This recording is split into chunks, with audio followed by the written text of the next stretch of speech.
दर्शकों नमस्कार, मैं हूं आपके साथ रोशनी और ये है एमएनएस न्यूज़ नेटवर्क और आप देख रहे हैं एमएनएस न्यूज़ टीवी। आइए देखते हैं आज की कुछ खास खबरें। टहलाती रही पुलिस, परेशान होकर छेड़छाड़ पीड़िता ने दी जान। रिश्तेदारी के भाई ने ही बनाया था नाते वसूलिए। मुख्यमंत्री योगी आदित्यनाथ के अपराध के लेकर जीरो टारगेट की एक नीति अपनाने के बाद भी पुलिस मनमाने तरीके में काम कर रहे हैं और पुलिस के कार्यवाही नहीं करने पर कुंदकरी की एक छेड़छाड़ पीड़िता के एक विषाक्त पदार्थ पीकर अपनी जान दी थी। पड़ोस के दबंग युवक और उसके दो रिश्ते के भाइयों ने नहाते वक्त उसका वीडियो बनाकर प्रसारित कर दिया। होली पर पीड़िता के घर आकर तमंचे की नोक पर दुष्कर्म की कोशिश की है और थाना पुलिस ने वह स्वजन के तहरीर देने के बाद कार्यवाही नहीं की है और डीआईजी शलभ माथुर ने आदेश देने के बाद पुलिस भी ली गई है। उसके बाद वह मजबूरन छात्रा के विषाक्त पदार्थ पीकर खुदकुशी कर ली है और इसके 2 पेज का एक सुसाइड नोट भी लिखा है, जिसमें आरोपियों के अलावा पुलिस उत्पीड़न की भी दाद दी है और उसमें दास्ता बताई हुई है। एसएसपी हेमराज मीना ने वह विवेचन के दावे को बताया हुआ है कि वह निलंबित कर दिया गया है और वह कुंदरकी के एक गांव में छात्रा की ओर से 8 मार्च के थाने में तहरीर देकर पड़ोस के विकेश सिंह और रोजगार सेवक इरमन के खिलाफ दुष्कर्म की कोशिश करने का एक और उसका अश्लील वीडियो बनाने का प्रयास करने का आरोप लगाया था और छात्रा का कहना था कि तीनों ने अपनी छत से उसका नहाते वक्त वीडियो बनाया था और जिसे प्रसारित भी कर दिया गया है। होली पर विवेक ने उनके घर आकर तमंचे के बल पर दुष्कर्म की कोशिश भी की। आरोप है कि पुलिस ने जांच करने के बाद हरकत छात्रा व उसके स्वजन को वापस कर दिया है।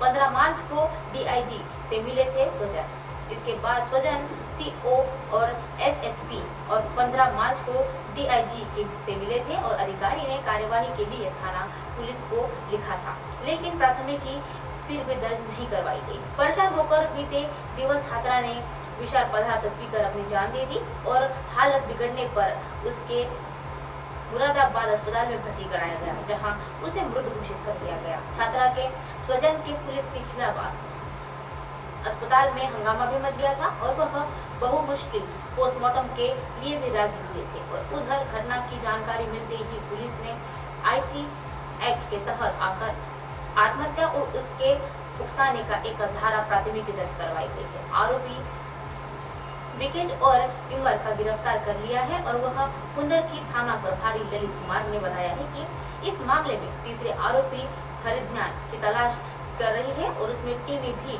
लगाई गई है। जल्द ही उसे गिरफ्तार कर लिया जाएगा। दारोगा ने पीड़िता के बताया कि दर्द की कहानी। छेड़छाड़ की शिकायत देने के बाद भी दारोगा सचिन मलिक ने गंभीरता से नहीं दिखाई थी और वह लगातार जमीन के विवाद के बाद की जानकारी देकर अफसरों को गुमराह करता चला जा रहा था और इसके बयान दर्ज करने के लिए छात्रा ने संपर्क भी नहीं किया था। लिहाजा दबंग छात्रा के साथ ही उसके स्वजन दबाव बनाने लगे और वह एसएसपी हेमराज मीना ने बताया था कि वह दारोगा को वह निलंबित कर दिया गया है। पीड़िता ने जो आरोप लगाए हैं उसी गंभीरता से जांच की जा रही है। 2 युवकों ने किशोरी से किया दुष्कर्म, केस दर्ज। गांव से थोड़ी दूर एक व्यक्ति ने जहां दूध लेने गई थी और कहां लौटते वक्त हुई घटना एक खामपारा थाना क्षेत्र के गांव की है, जहां भाटपारा रानी और खामपारा थाना क्षेत्र की एक गांव में किशोरी से पड़ोसियों ने दुष्कर्म करने को और मामला दर्ज किया हुआ है।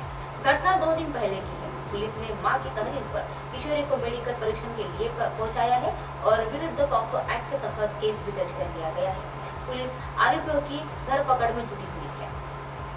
खामपार क्षेत्र के एक गांव की किशोरी रविवार शाम शिव मंदिर के पास थोड़ी दूर वह एक व्यक्ति से दूध लेने गई थी और लौटते समय किशोरी को पड़ोस में ही एक युवक सुनसान स्थान पर घसीटते हुए ले गया, जहां उन्होंने किशोरी को गेहूं खेत में ले जाया गया, उसके साथ वहां दुष्कर्म किया और वहां से फरार हो गए। उधर रात होने पर किशोरी घर नहीं लौटी तो माँ और परिजन पूरी तरह से घबरा गए थे और उन्हें खोजने के लिए निकल गए थे। इस दौरान रास्ते में थोड़ी दूर वह गेहूं के खेत में पड़ी मिली और उसकी आवाज आने लगी थी कराने की और उसका शरीर गीली मिट्टी से सना हुआ दिख रहा था और इसके कपड़े भी फटे हुए थे। वह घर से लाई तथा 112 नंबर पर पुलिस को सूचना भी दे दी गई और सूचना पाकर 112 नंबर की पुलिस सीओ तथा थानाध्यक्ष खामपार पहुंचे और उन्होंने पीड़िता के बात करने के बाद घटनास्थल का निरीक्षण किया और उसे इलाज के लिए अस्पताल में भिजवा दिया गया।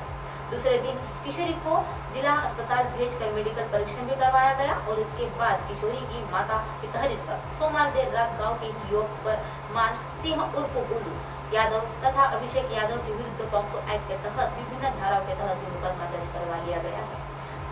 थानाध्यक्ष दीपक कुमार ने बताया है कि पॉक्सो एक्ट के तहत केस दर्ज कर कार्यवाही की जा रही है। दुष्कर्म करने वाले 2 पड़ोसी युवक है और जल्द ही आरोपियों को गिरफ्तार कर लिया जाएगा। पापा का दोस्त बना है वार, पोस्ट ऑफिस के बेटे से गंदा काम करने रंगे हाथ पकड़ा। छेड़छाड़, बलात्कार, अपहरण, हत्या, गैंगरेप ऐसी घटनाएं कम होने का नाम नहीं ले रही है। नाबालिग से लेकर बुजुर्ग तक हैवानियत की सारी हदें पार कर लेते हैं। बेजुबान जानवरों पर भी ऐसा कृत्य होता है और रोज कोई ना कोई इसका शिकार होता चला जाता है। हैवान नजर लगाए बैठे ही रहते हैं और पास का ही कोई हैवानियत की सारी हदें पार कर लेता है। ऐसी ही एक खबर सामने आई है जो हम आपको बताना चाहते हैं, वह दसूहा की है। आइए जानते हैं पूरी खबर विस्तार से। गोल्डी को डाकघर में आज शाम बच्ची के साथ दुष्कर्म करते हुए रंगे हाथ पकड़ा गया था। दसूहा के समीप एक गांव के 7 साल की मासूम बच्ची के अपने पिता के करीबी दोस्त ने दुष्कर्म किया है। थानाध्यक्ष विक्रमजीत सिंह में जांच अधिकारी इंस्पेक्टर कमलेश कौर ने बताया है कि मासूम बच्ची का पिता बीमार है और उसका दोस्त दिनेश दत्त उर्फ गोल्डी डाकघर के बच्ची के साथ दुष्कर्म करते हुए रंगे हाथ पकड़ा गया है। लड़की ने पिता के दसूहा पुलिस को सूचना दी और पुलिस ने आरोपी को गिरफ्तार कर लिया गया है। बच्ची के पिता ने बताया है कि वह पिछले 2 महीने से उसके साथ रह रहा था और बच्ची के साथ दुष्कर्म कर रहा था। अब आप हमारे चैनल को अपने मोबाइल पर भी देख सकते हैं। मोबाइल ऐप पर देखने के लिए प्ले स्टोर से MNS news TV app download करें। इंस्टा, लिंक, ट्विटर, हाईक्यूब, फेसबुक और कई सोशल मीडिया के प्लेटफॉर्म पर हमारा चैनल उपलब्ध है। आप इस यूट्यूब पर भी देख सकते हैं। आप हमारे चैनल को लाइव भी देख सकते हैं www.mnsnewstv.com पर। फिलहाल वक्त तो चला है दर्शकों ब्रेक का। ब्रेक से लौटने के बाद देखिएगा देश और दुनिया की तमाम खबरें। नमस्कार।